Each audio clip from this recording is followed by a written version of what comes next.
Hello friends, তোমরা কেমন আছো? সবাই আশা করি ভালো আছো। আর আমাকে তো দেখতেই পাচ্ছ, খুব ভালো আছি। সকাল সকাল ঘর দৌড় তালা লাগিয়ে চললাম গ্রামের বাড়ি পুরুলিয়াতে।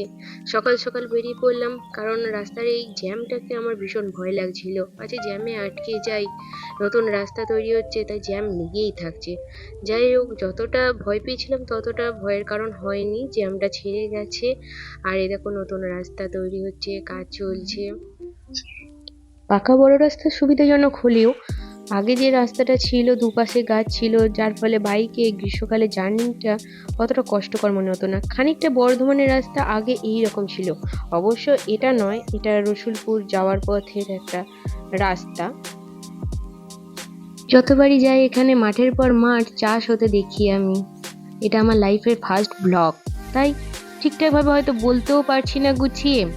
আর সব থেকে বড় সমস্যা যেটা হচ্ছে, আমার ক্যামেরা ধরার কেউই নেই, তাই ব্যাক ক্যামেরায় বেশি থেকে যেতে হচ্ছে আমাকে।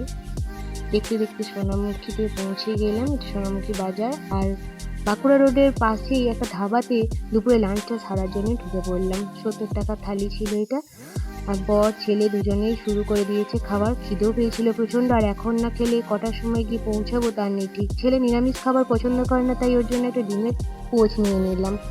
আর হোটেল থেকে বেরোবার সময় হালকা হালকা বৃষ্টি শুরু হয়ে গেল।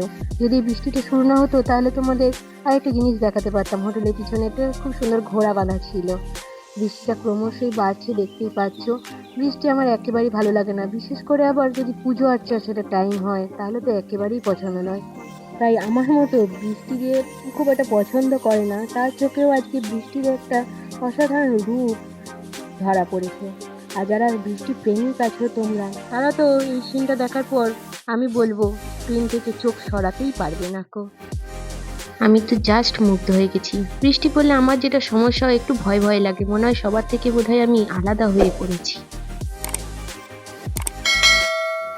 যাই হোক, এটাই সেই বিশেষ মুহূর্ত যেটা তোমাদের দেখাতে চেয়েছিলাম। দুপাশে শালের জঙ্গল, আর তার মধ্যে অঝোরে বৃষ্টি পড়ছে। এই পুরো রাস্তাটা একদম স্বপ্নের মতো পেরিয়ে এলাম আমি। আর তোমাদের কেমন লাগলো অবশ্যই জানাবে কিন্তু কমেন্টে। অবশেষে নদী নালা মাঠ ঘাট সব কিছু পেরিয়ে গ্রামের কাছাকাছি এসে পৌঁছালাম। এখানে জমিগুলো খুবই উঁচু নিচু, দেখে নিশ্চয়ই বুঝতে পারছো। একটা উঁচুতে আর একটা খুব নিচুতে।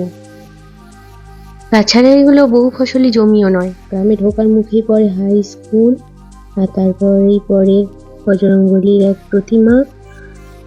আর এরপর নিজেদের দুর্গা মন্দিরে প্রণাম সেরে নিয়ে গলি দিয়ে নিজেদের ঘরে ঢুকছি। এমন সময় অনেকেই জিজ্ঞাসা করছে কেমন আছি, আর রাস্তায় আসতে কোনো অসুবিধা হয়নি তো। এই ধরনের আতিথেয়তা গ্রামেই দেখতে পাওয়া যায়, যেটা শহরে দেখা যায় না। তাই গ্রাম আমার খুবই ভালো লাগে। আগে আমাদেরও এরকম মাটির বাড়ি ছিল, এখন একটা ছোট দালান করা হয়েছে। মাটির ঘর যত্ন করা খুবই কঠিন। আর এই মাটির ঘরের উপরেই দেখো কত পায়রা আছে আমাদের এখনো। যাই হোক, নিজের ঘরে এলাম, খুব টায়ার্ড লাগছে। হাত মুখ ধুয়ে একটু রেস্ট নেব। আর আমার ছেলে অনেকদিন পর তার ঘরের লোকজনকে দেখতে পেয়েছে, তাদের সাথে কথা বলতেই ব্যস্ত। ওই দেখো বাইরে সে, আর কোনো ক্লান্তি নেই। আচ্ছা, নেক্সট ব্লগ ভিডিওতে আবার দেখা হচ্ছে। এখনকার মতো তাহলে টাটা।